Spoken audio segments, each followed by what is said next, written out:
So, continuing with the next speaker, we have Matt Howard here. He is from Chia Network, which is the company building the Chia blockchain. And he started there in 2019, and until then, so we talked yesterday, and he said it was like the 12th employee who actually started at that startup, and until now it has grown up to over 80 people working there and working at building this blockchain. And yeah, so Matt is one of the main smart coin developers, or smart contract, how you would say smart contract in other ecosystems. In Chia we talk about smart coins, but it's the same idea, programming things on chain, and he's one of the people that is very knowledgeable in this field. It's a very special kind of technology to new things to figure out, and he will talk to us about how NFTs are built on Chia and why they are built the way they are, and I'm looking forward to it. So, warm welcome to Matt Howard.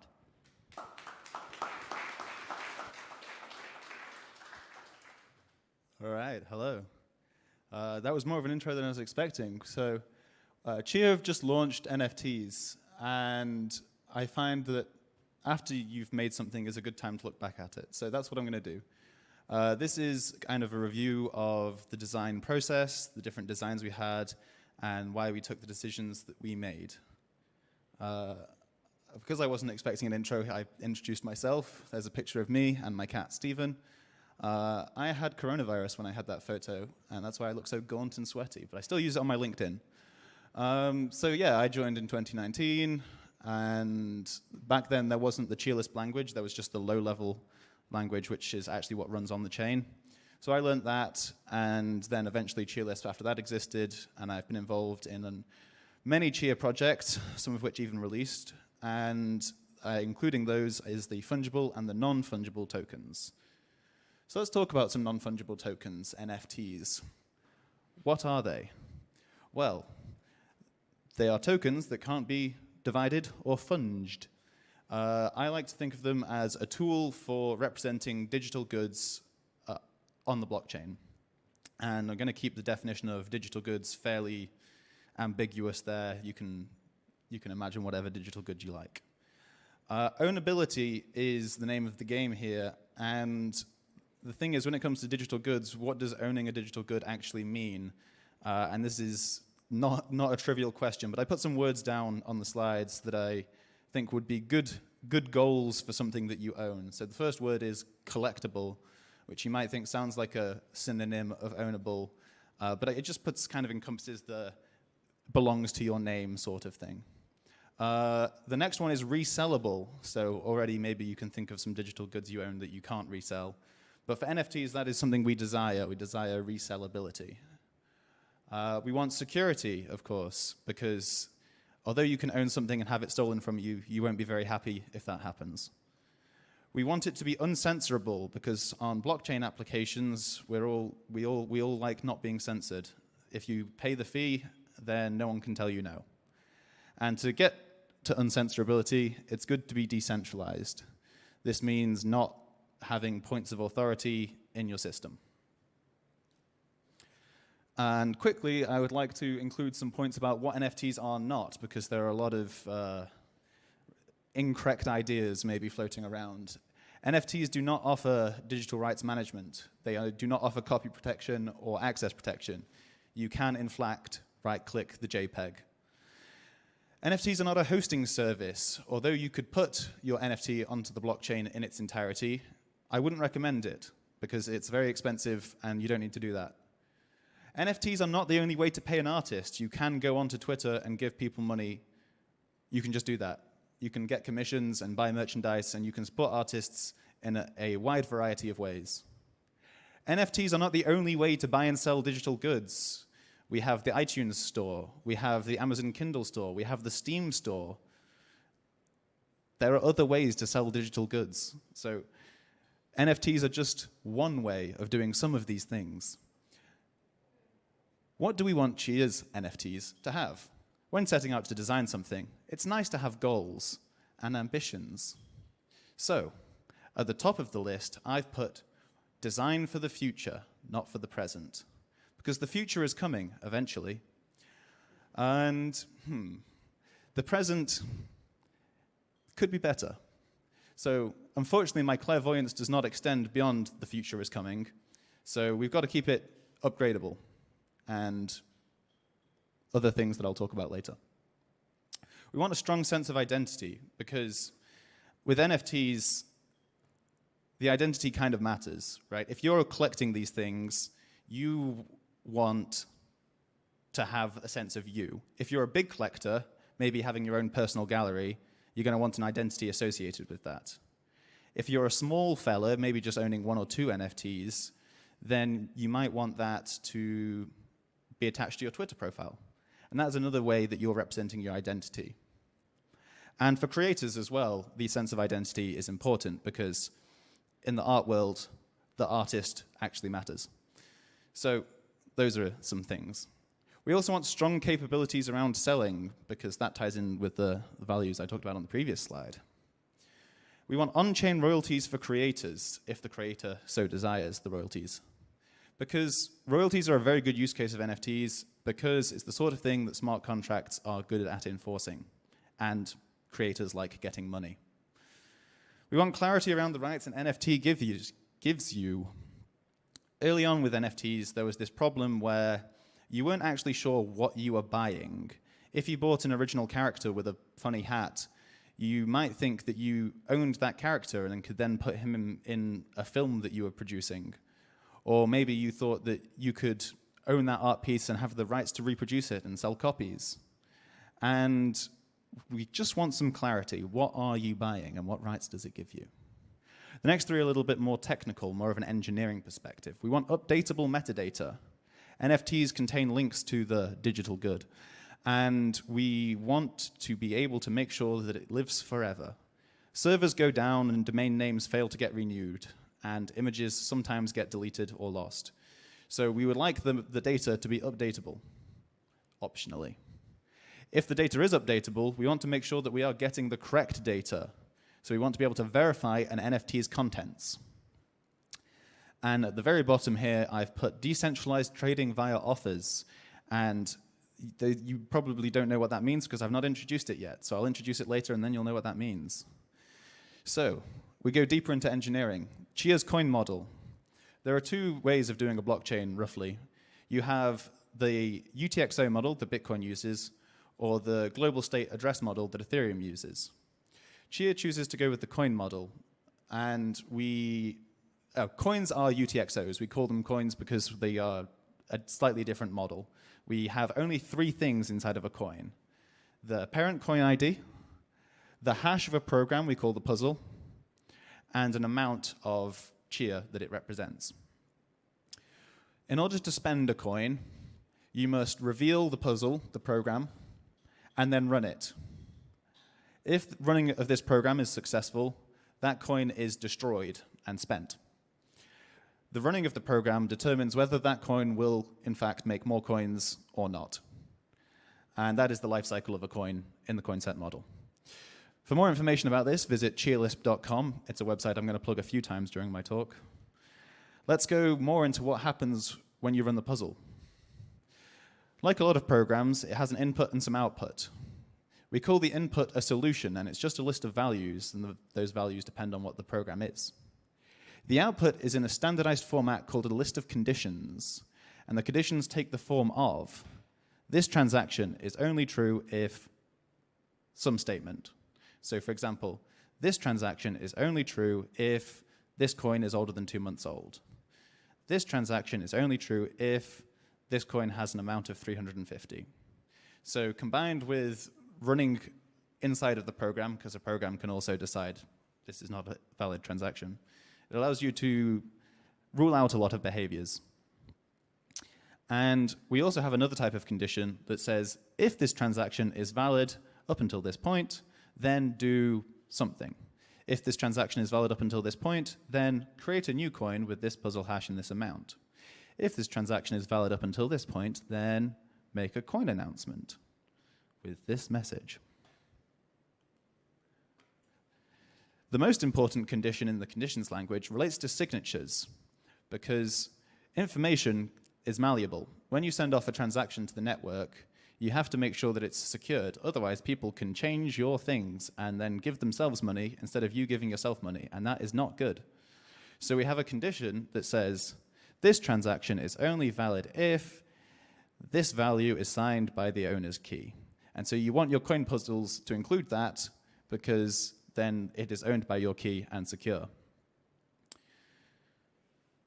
Jolly good.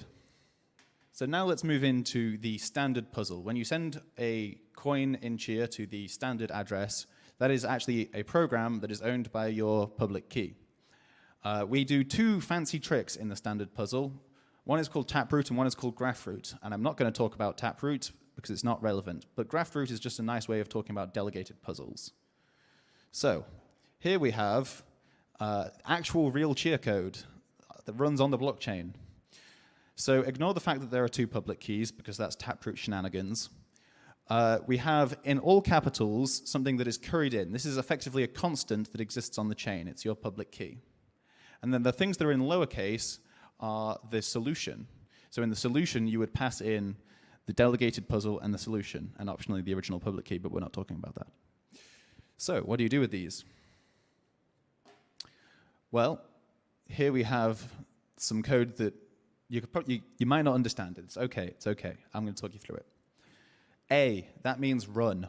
Run the delegated puzzle with the solution for the delegated puzzle that you've passed in. This means that you've effectively offset the functionality. You've said, I'll decide what the program inside the coin is later. And then you secure it by saying add C, cons, which means add to the list of conditions a list of agsig, public key, hash of the puzzle. So the only thing that you secure is the puzzle. You could make the puzzle constant and output conditions, or you can further delegate to the solution in that. Things get recursive pretty fast here. Don't worry if you got lost. Now let's go up a level to CATS. CATS was the first token we released, the fungible tokens. It stands for Chia Asset Token. It's very cute. And we designed this with the idea that Chia Lisp is really good at having these recursive layers going down. And we had a cat layer. And the cat layer is in charge of enforcing catness. That is, all the rules related to being a cat are enforced there. And it doesn't care what happens underneath as long as it does its job.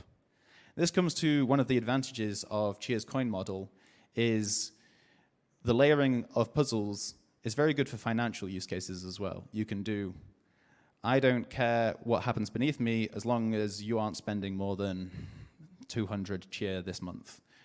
I don't care what happens underneath me as long as you are only paying out to pre-approved people, so on, and you can keep going down. But typically at the bottom of you will get the inner puzzle. This is normally represented by a standard puzzle, which I showed on screen briefly, but you can put smart things in there too if you desire. Code inside code, programs inside programs. The nice thing about doing the cat layer wrapping a standard puzzle is it makes token discovery pretty trivial. We use the hinting system on our blockchain to say, oi, listen, and then the wallet knows what its own standard puzzle is and can infer what the puzzle reveal of the cat type is, and then bada bing, bada boom. But I won't talk about the wallet much more. Offers. So I talked about delegating behavior and leaving things unsigned. One advantage to this is that we can leave things malleable. What would a behavior be like if we didn't care? So in a transaction, if you're transacting in the world, you really only care about getting what you want, and it's up to the other people to claim the thing.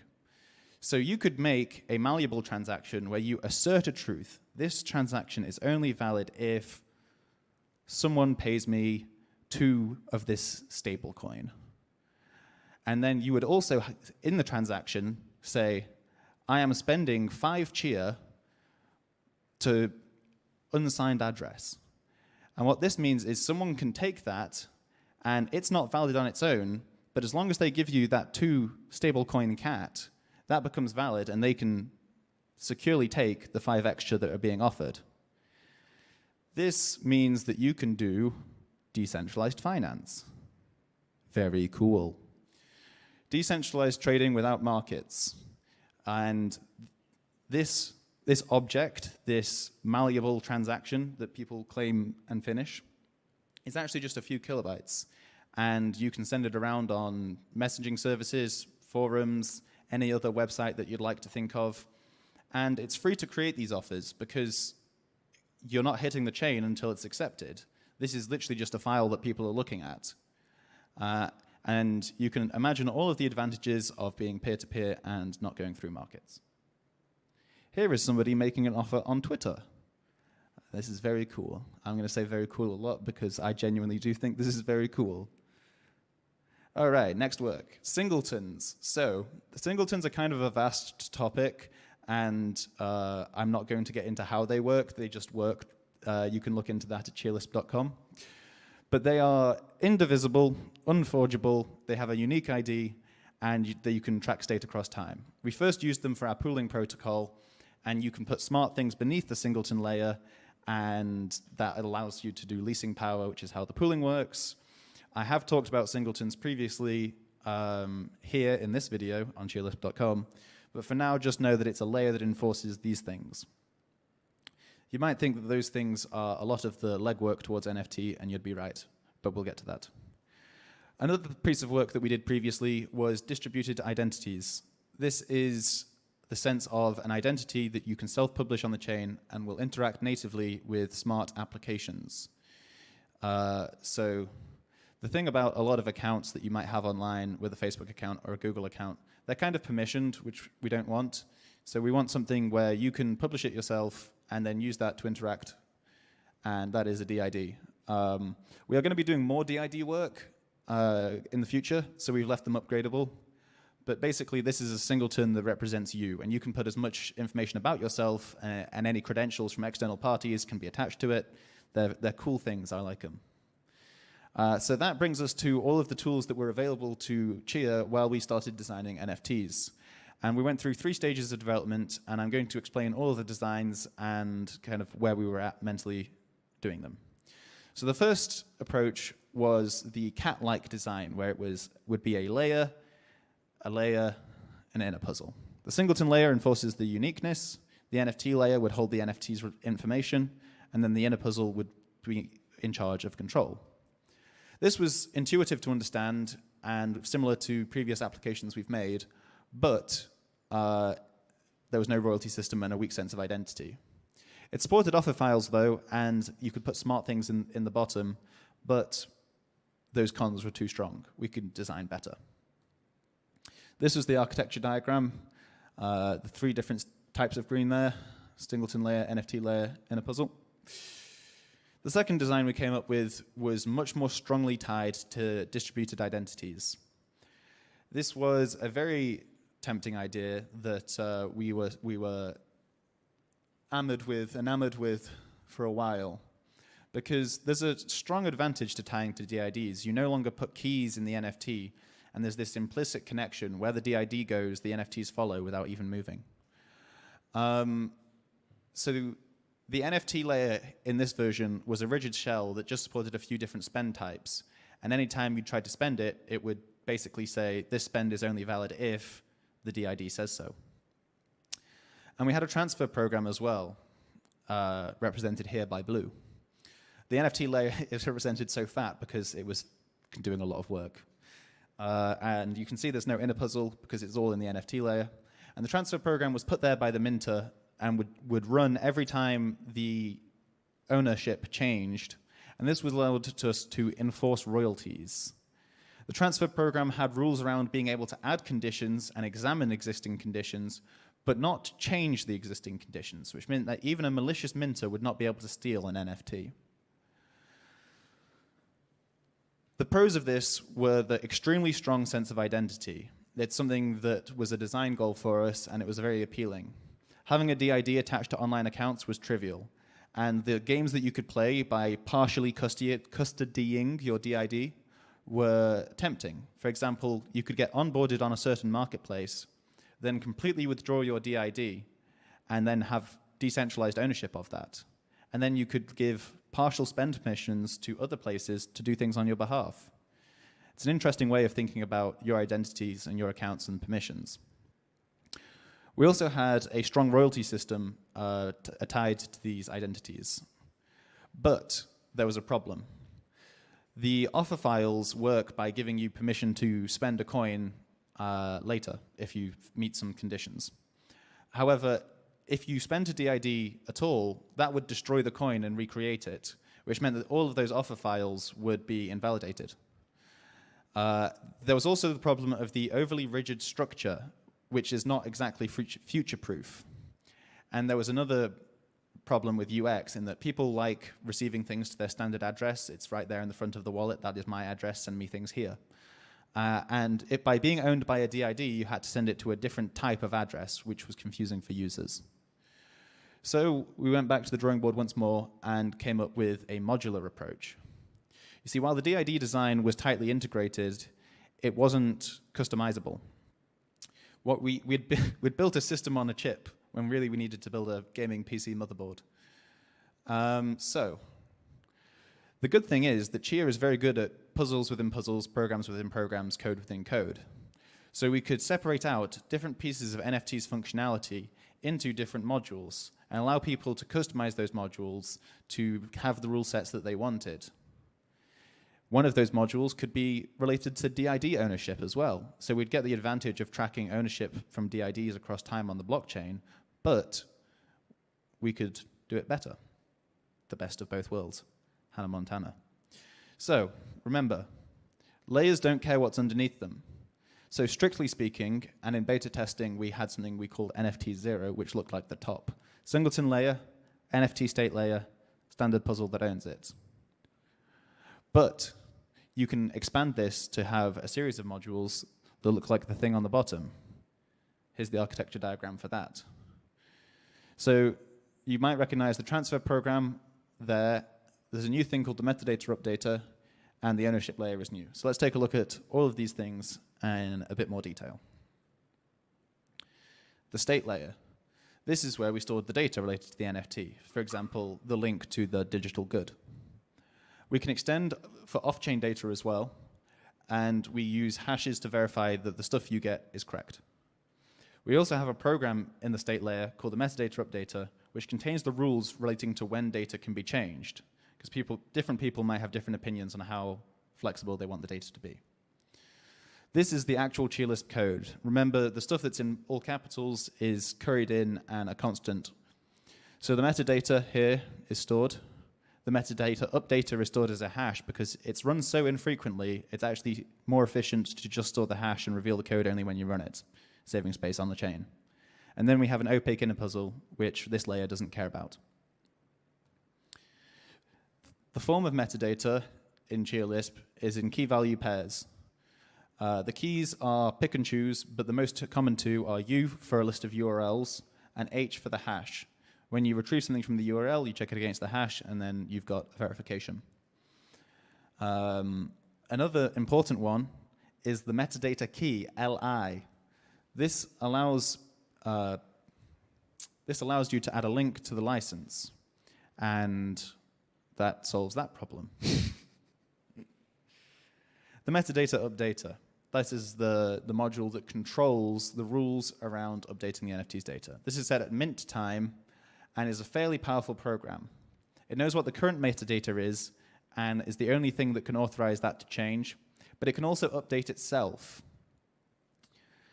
The solution to this is generated and passed from the inner puzzle, from the state layer, and the default behavior in the NFT one that we launched has these two rules. Users can add new links to their NFTs, but not remove links. And users are never allowed to touch the hash. Beneath this, we have the ownership layer, which tracks the current DID owner, a transfer program, which is similar to the DID-oriented transfer program design, but different, and then another opaque inner puzzle. Authorization can only come from the transfer program, and this transfer program is very powerful. This is put there by the minter and effectively counts as the lasting influence that the minter has over the NFT in its lifespan. It runs every time the owner is changed, and sometimes when it's not. It knows who the current owner is and can update itself, and we suggest this is where people put the royalty calculation, which is what we do as the default behavior. Only the transfer program can change who the current owner is in the ownership layer. And that actually is just the full architecture, because the standard puzzle is, we've already covered that. But the other thing is you can put smart things in the standard puzzle. Really, standard puzzle should just say inner puzzle, because you can keep going deeper and adding more layers. Programs within programs, code within code. This brings us back to offers. By putting a standard puzzle at the bottom, it allows us to do offers. The claimant simply accepts the offerer's terms. In this transaction is only valid if statement, and they must also pay the royalties. But this means that you can do decentralized peer-to-peer trading of all assets. NFTs for NFTs, NFTs for cats, cats for Chia, 2 different NFTs for 4 different types of cats. Pick and mix, it's very fun. Dare I say it, very cool. And again, these are free to create, uncensorable, the whole 9 yards. So let's talk about royalties, because that's something I've kind of glossed over a little bit. But in blockchain applications, you have something called the Oracle problem, where it comes down to who do you trust to tell you things. For example, if I was building a weather insurance application, I'd need someone to tell me what the weather was, at which point BBC Weather might become a point of centralization in my system. With royalty sales, though, that's kind of a big one. Other blockchains tend to use exchanges to take the role of reporting the price of a sale. But this means that they end up as centralized authorities and might end up censoring you. If you think that's fear-mongering, it's literally not. This is an article about blacklisted NFTs, aka censored NFTs. So that's not very ownable, right? Okay. Royalties and the on-chain price history that we use. We enforce that people trading must self-report and both co-sign the listed price. This puts their identity co-signing the price. So if they're found out to be naughty boys, then tut-tut-tut. They become dishonored. In order for this to be fair, we must make sure that people are able to see what has been traded. Auditable, decentralized, uncensorable. The default behavior for royalties is to accept any type of asset, but in fact, you can limit the transfer program to only take specific types or specific assets. That's fine. There is also a further incentive for honesty because the on-chain price history. Because we've cut exchanges out, the blockchain itself becomes the on-chain price history, with parties reporting the price, and you can check in on how much price has been reported across time. This means that the value of your good is tied to the history of the price. So if you underpay, you're going to be paying fewer royalties, but you're going to be devaluing your asset in a literal sense. If you overpay and decide to wash trade to inflate your asset, then the original creator goes yippee and taxes you on that transaction. This means that the price reported trends towards the truth. And now I want to take just a second to talk about modularity, programmability, and Chia's design philosophy. Everything that I've talked about here is tweakable, or even optional. You don't have to use the code that we've written, because it wasn't cheated. We've not baked this into the consensus layer. We've used the same tools that are available to you and split it out into modules that you can pick, choose, and customize from. And that is kind of the point of what we're building here, because the future of digital goods is coming, and I don't know what it looks like. Maybe it will be a metaverse in the way that you might have seen try to be sold to you in sales pitches. But if that, whatever it is, you have a choice of whether it's going to be owned by marketplaces that act as the new gatekeepers, or multinational corporations that own the metaverse, which is ridiculous, or you can have it open source, decentralized, uncensorable, and customizable with code that you can write yourself. I think I know which one I prefer, but then again, I am employed by Chia. That was kind of something. So I thought of a fun way to end this would be I dreamed up some potential NFT variants that you could program yourself if you'd like. The first one is number go up NFT, where the transfer program has rules relating to never letting the price go down. You literally cannot sell it for less than you bought it for. You can only ever make a profit. Genius. Second is fractionalization. The NFTs are locked up at the bottom of the stack with a puzzle that will only unlock, this transaction is only valid if, you provide a certain amount of a given cat. That cat then becomes a representation of a percentage of that NFT, and you can trade in fractions. The next up is monopoly-free parking royalties. I thought it would just be crazy if all of the royalties went into a pot and then someone gets that later if they own the NFT. I think that'd introduce some interesting trade dynamics, but I think some economic students might disagree with me. Old school DID-based NFTs. If you think that we had it right before and you don't like the module design, you can just use the modules to make the old school DIDs. You can reprogram it to have the exact same functionality where the spirit moves through many bodies. And then I have to plug some stuff. So we have a website and a blockchain, and you can mint an NFT today if you'd like. We have programming tools at cheerlisp.com. We have a lovely community on Keybase. This is the messaging app we use, and Twitter. I don't need to tell you what Twitter is. We also have our own NFT collection, Chia Friends. That NFT there is my cat, Steven, represented in front of the Spice Girls Spice World flag. I love my cat, Steven, but I don't own that NFT because it was really expensive. And that's it from me.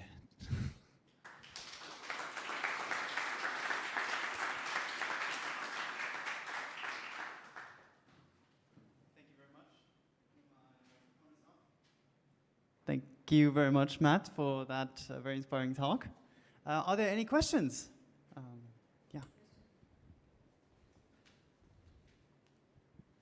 So if there's no centralized market and everything is peer-to-peer, how do you imagine trading will work? Like, because I have an offer, then I have to be lucky that the right person sees the offer? So we already have things like, there's a website called OfferBin where people will just drop their offer files and it will organize them for you. Markets become matching people with offers rather than doing the work themselves, if that makes sense. Because you can connect people through the offer files. You get centralized buckets where people will post offers, but then those offers are actually just connections between two people.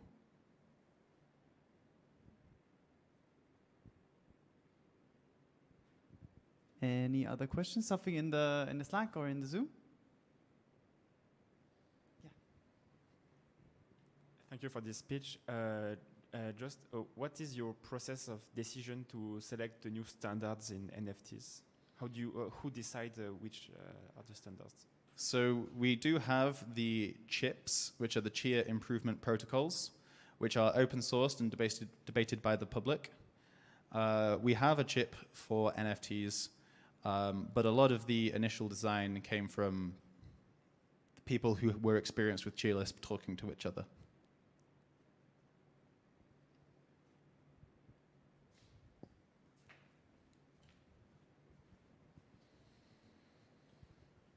You were mentioning the chips. Who ultimately decides on those? Is this then consensus-based, or is it you, the company?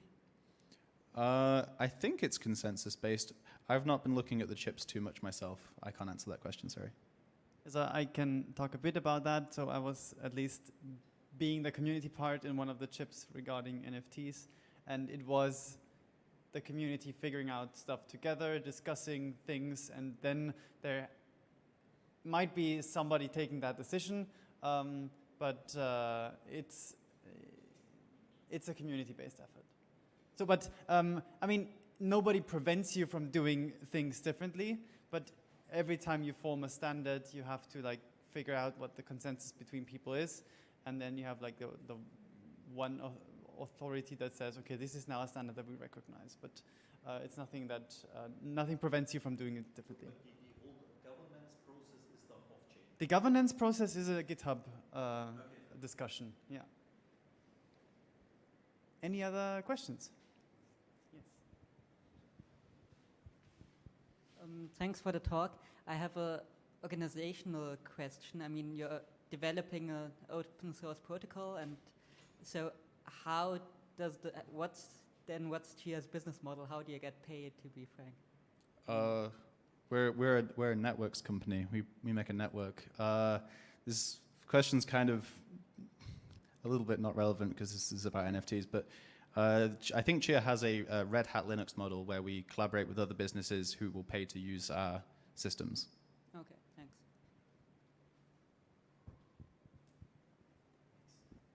On your last slide, you said things you can do today, I think. Yes, what can you do?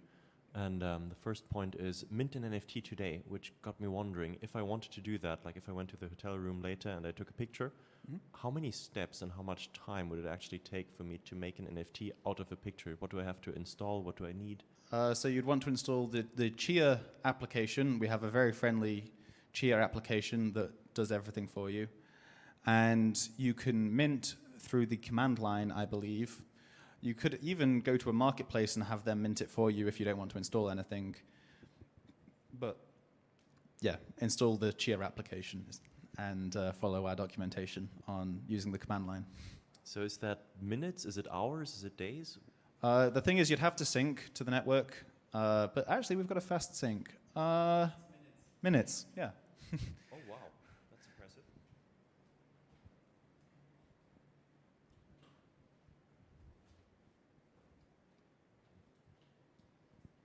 Is uncensorability not potentially dangerous if someone uploads illegal NFTs?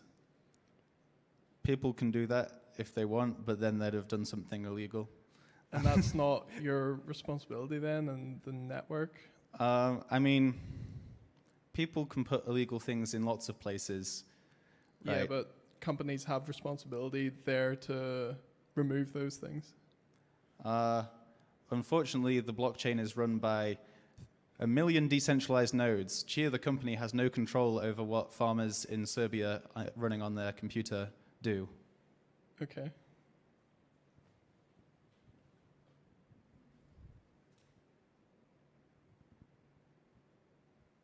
All right, there's time for one more question if there is one.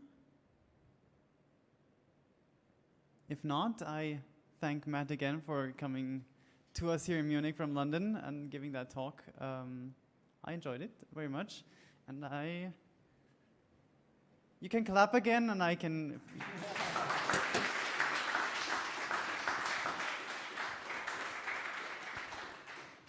I give you a little present for that.